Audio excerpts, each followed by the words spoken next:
On this day in history, we remember the remarkable individuals who shaped our world. Welcome to Who Died Today in History, where we honor their legacies. From artists to leaders, their impact lives on.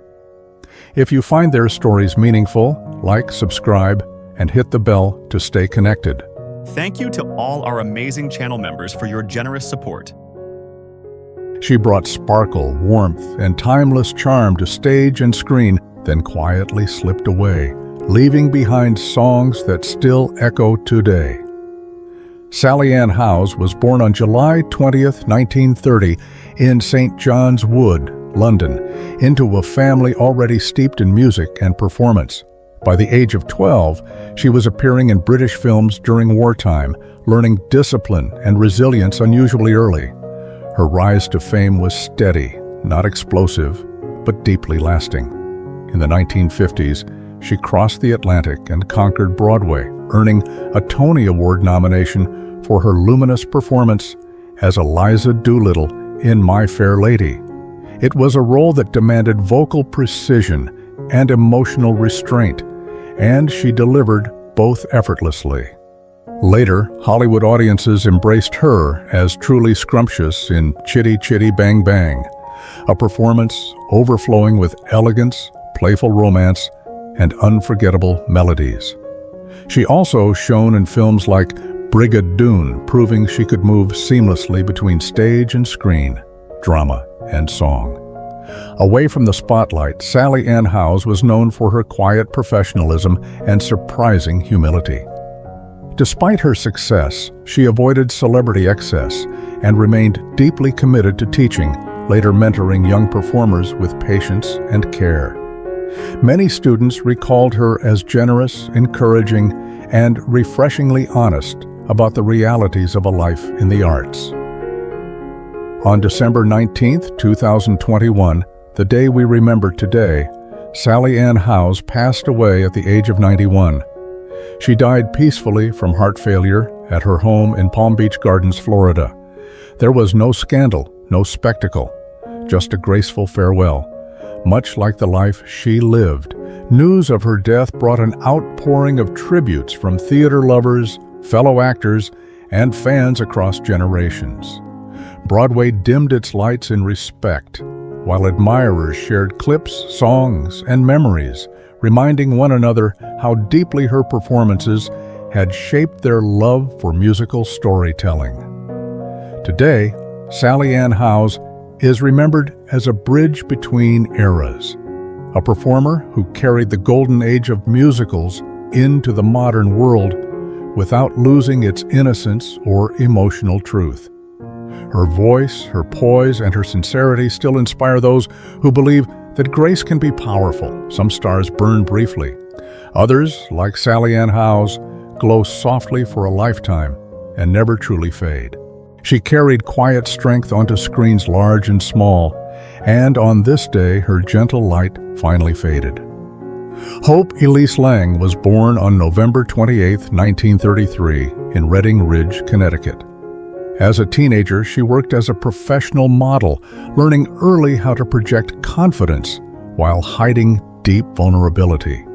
Her breakthrough came in the mid-1950s, when Hollywood noticed her natural, restrained presence. She appeared in films like Bus Stop alongside Marilyn Monroe, then earned critical praise in The Best of Everything, portraying emotional complexity with subtle grace. True stardom arrived on television with Peyton, where her performance earned an Emmy Award. She later reached career-defining success as the lead in The Ghost and Mrs. Muir, winning 2 Emmy Awards and becoming a symbol of intelligent, emotionally rich television drama. Audiences responded to her calm authority and emotional intelligence, qualities that set her apart in an era of heightened melodrama. Each role reinforced her reputation as a performer who trusted silence as much as dialogue. Off-screen, Hope Lange revealed another side later in life.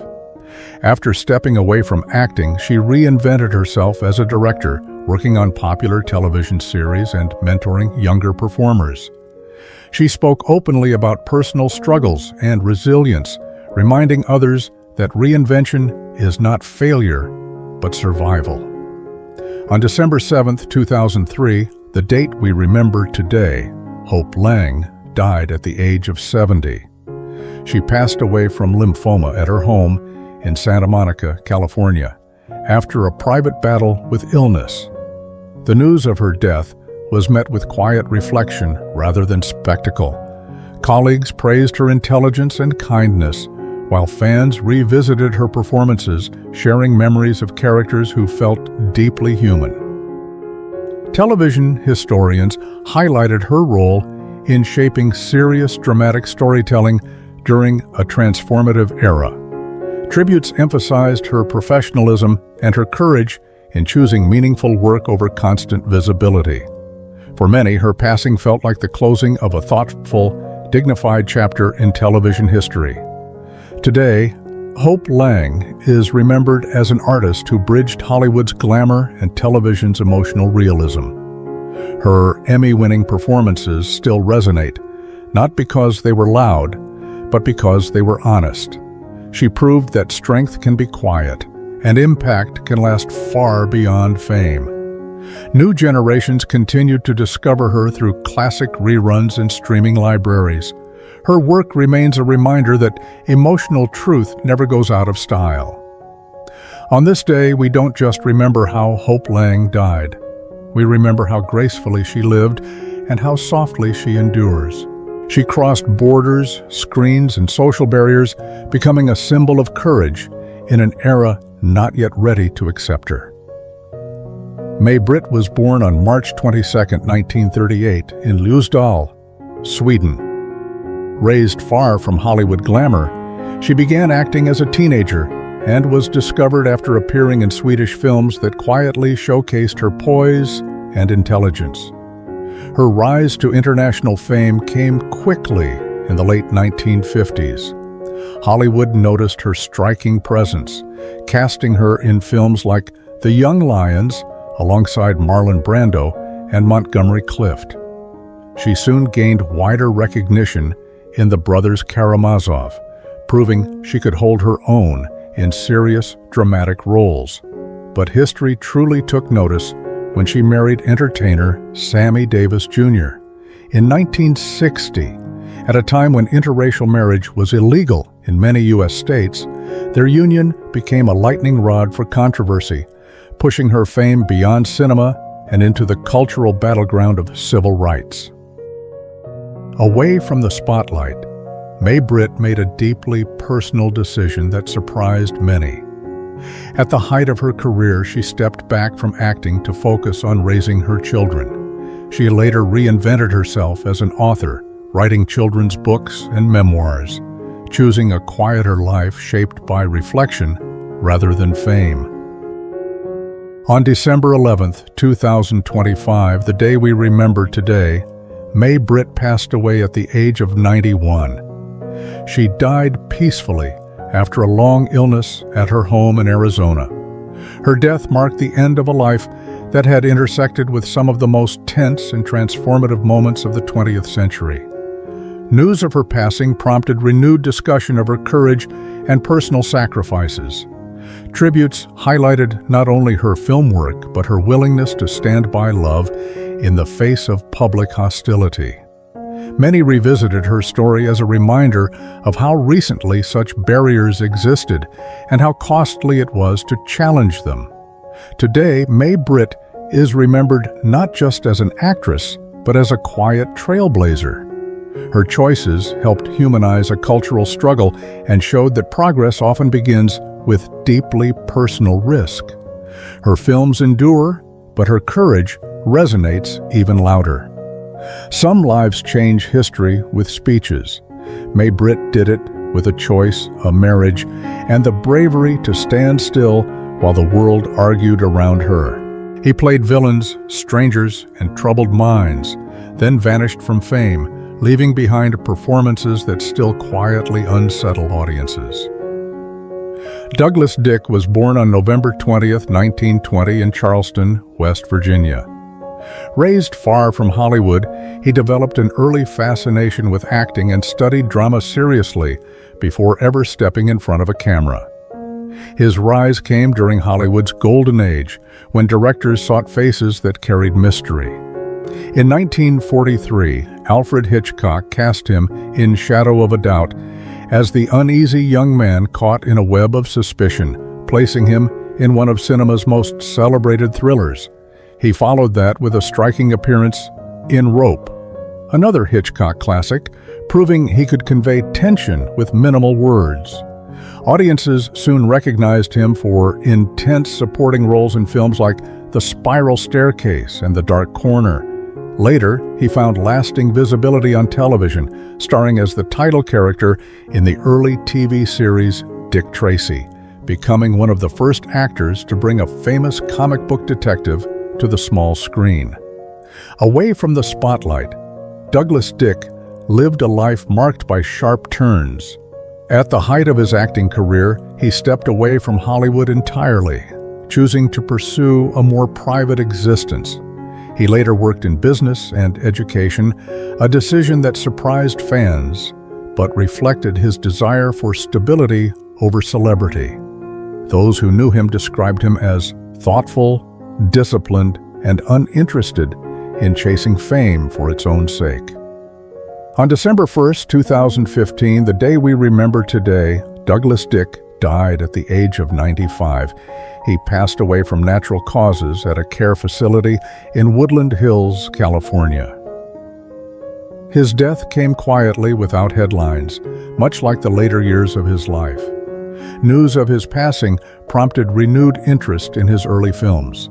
Classic movie fans revisited his Hitchcock roles, praising the subtle menace and emotional restraint he brought to the screen. Film historians noted how he embodied a specific post-war unease, capturing characters who felt both ordinary and unsettling. Today, Douglas Dick is remembered as a performer who made a lasting impact without seeking constant attention. His work remains a reminder that even brief moments on screen can echo for decades. In thrillers and noir, his presence still lingers, tense and unforgettable. Some actors chase immortality through fame. Douglas Dick achieved it another way, by leaving behind characters we can never quite forget. He helped change the moral direction of a nation, then slipped into the margins of history, remembered less loudly than he deserved. James Luther Bevel was born on October 19, 1936, in Itta-Bena, Mississippi. Raised in deep segregation, he was drawn early to faith and discipline, eventually training for the ministry. His rise to prominence came not through speeches, but through strategy. In the early 1960s, Bevel became one of the key architects of the American Civil Rights Movement. He played a central role in organizing the Birmingham Children's Crusade, a risky but transformative protest that shocked the nation when images of police dogs and fire hoses filled television screens. He later helped initiate the Selma to Montgomery marches, directly influencing the passage of the Voting Rights Act of 1965. As a close collaborator of Martin Luther King Jr., Bevel believed nonviolence was not just a tactic, but a moral weapon capable of reshaping society. Behind the scenes, James Bevel was intense, complex, and often controversial. He rejected material success and lived simply, sometimes clashing with fellow activists over leadership and ideology. He believed deeply that ordinary people, even children, could move history when guided by conscience rather than fear. That belief shaped both his greatest achievements and his most debated decisions. On December 19, 2008, the day we mark today, James Bevel died at the age of 72. He passed away from pancreatic cancer in Springfield, Virginia. His death came quietly, without the national pause that often accompanies the loss of civil rights icons. The reaction was mixed, but reflective. Many historians and former activists acknowledged his indispensable role in shaping pivotal moments of the movement. Others revisited the controversies that surrounded his later years. Yet, even critics recognized one truth. Without Bevel's vision and organizational courage, some of the movement's most defining victories may never have happened. Today, James Bevel's legacy lives in laws passed, barriers broken, and rights protected. He is remembered as a man who believed moral pressure could outweigh brute force. His influence survives in every peaceful protest that demands justice without surrendering humanity. History often celebrates the faces at the podium.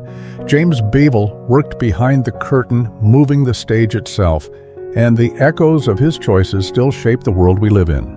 His voice carried faith, pain, and hope all at once, shaping American music in ways most listeners never fully realized.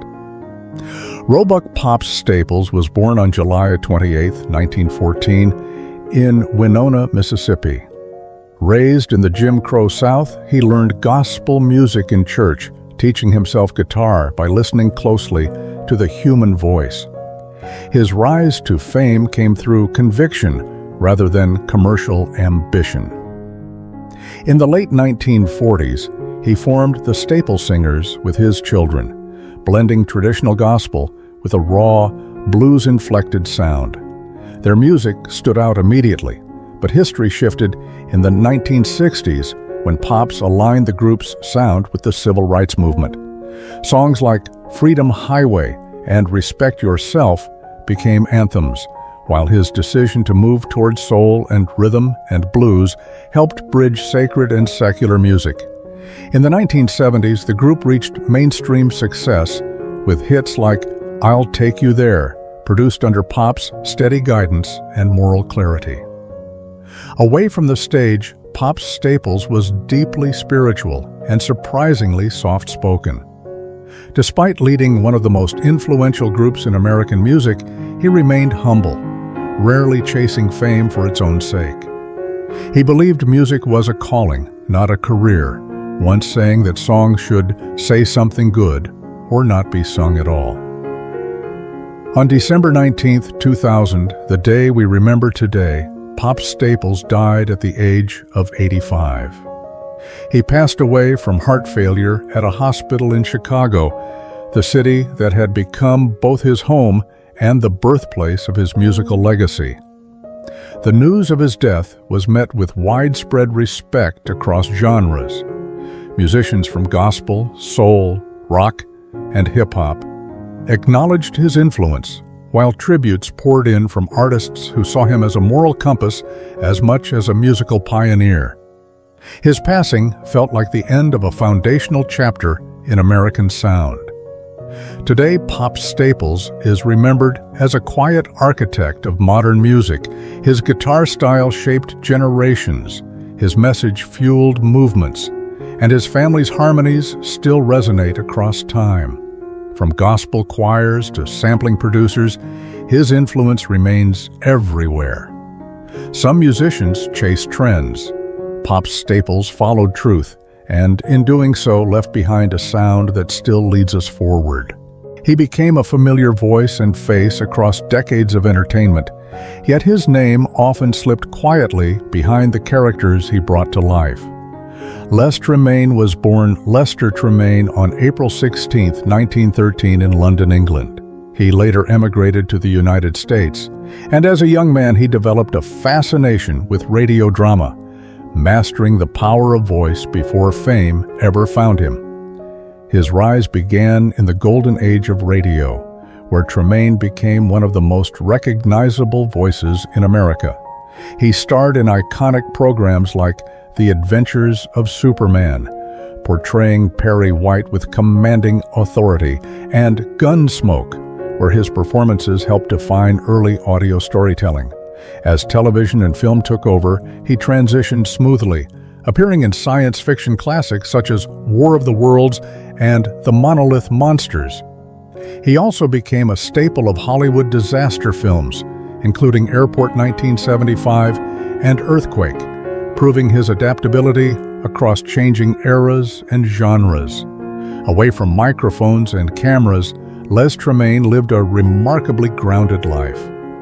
He was known for his professionalism and reliability, qualities that made him a favorite among directors and producers. Despite appearing in hundreds of roles, he rarely sought the spotlight, preferring steady work and creative consistency over celebrity status. Colleagues often described him as calm, courteous, and deeply committed to his craft. On December 19, 2003, the day we remember today, Les Tremayne passed away at the age of 90. He died from complications of pneumonia at a hospital in Santa Monica, California, bringing to a close a career that had spanned more than 60 years. The reaction to his death was quiet but respectful. Industry veterans and classic film enthusiasts reflected on just how often his presence had shaped their favorite stories without them even realizing it. Tributes emphasized his versatility and the rare ability to remain relevant as entertainment evolved from radio to television to cinema. Today, Les Tremayne is remembered as a true working actor, someone whose voice and performances became part of American cultural memory. His roles continue to surface in reruns, archives, and classic broadcasts, reminding audiences how essential character actors are to storytelling. Some legends shine brightly for a moment. Les Tremayne endured voice by voice and role by role, leaving an echo that still speaks to us today.